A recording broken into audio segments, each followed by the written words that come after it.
The second presentation on that described the market trends I thought was very interesting. There was things in there that were new information to me, particularly things like the growth of the backside illumination market and how much of the market that he thought that was going to be. I think he said something like 70% by 2015, which is a huge growth opportunity, because that's, I think now it's, I don't know, less than 20% probably. So that's a huge opportunity. I think that was very interesting to me.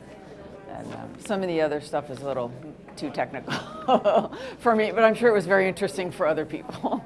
I think, you know, I'm not a great expert on the image sensor market, but from what I do know, again, I think backside illumination is a huge opportunity. So from a technology side, I think that's very important. A lot of the work in the actual, you know, pixels themselves, there's a lot of important work going on there. The drivers for all of that is, you know, what's interesting to me is the market and the opportunities there. So things like mobile is obvious, but there will be more and more opportunities there.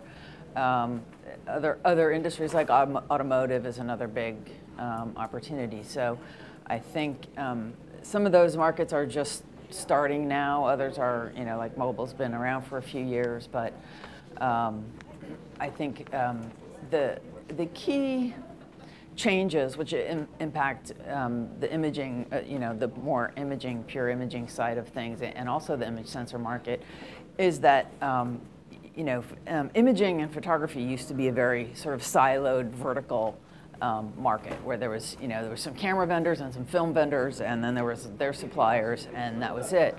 And now the market is much more horizontal. So now there's cameras in everything. So instead of having this sort of siloed industry, we now have a situation where it just permeates. I mean, there's almost no limit to what the opportunities are, and I think that's the great thing about being here and being in this market.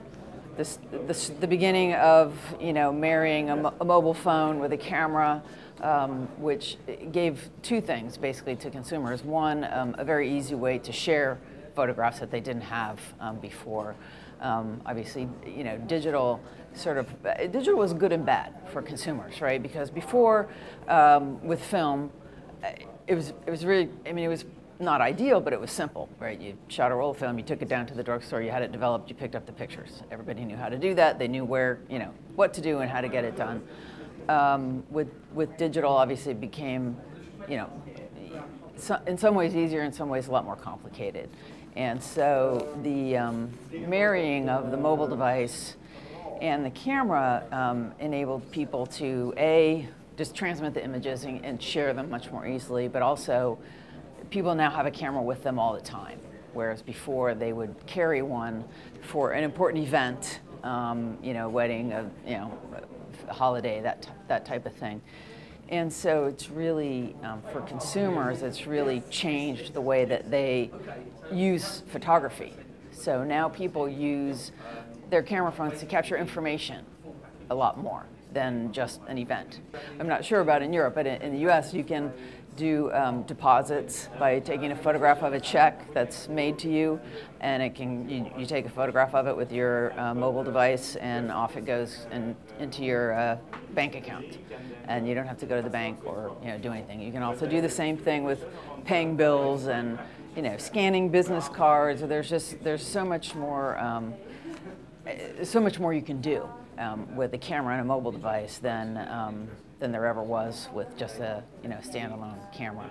So from the consumer standpoint, it's just enabled, you know, a whole lot of new things, new uses, a lot more convenience in doing things that used to involve, you know, going to the bank and standing in line. Now you don't have to. You can just shoot a photo and off it goes and you're done. So I think for consumers it's very exciting. I'm a little bit skeptical of the 3D market myself. I think there are some applications like gaming where it makes a lot of sense, and I think people that are very into gaming will use a mobile handset that has 3D, or they'll use a 3D, large screen TV in their home and do gaming there, and I think it will do very well in the theater and that kind of thing, and maybe eventually it'll catch on in more use cases. But I think particularly with our sort of reset,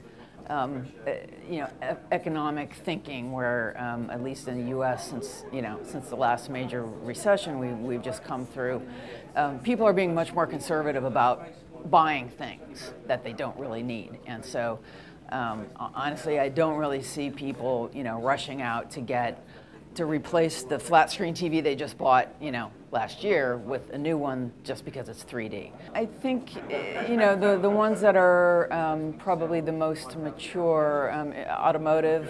We've seen some presentations this morning on the opportunities there. There can be in a single car there can be 50 cameras easily. So I mean do the math. That's everybody has a car, at least in the U.S. Everybody has a car, and most people do here too. But that's a lot of cameras, right? So I think automotive is a huge opportunity.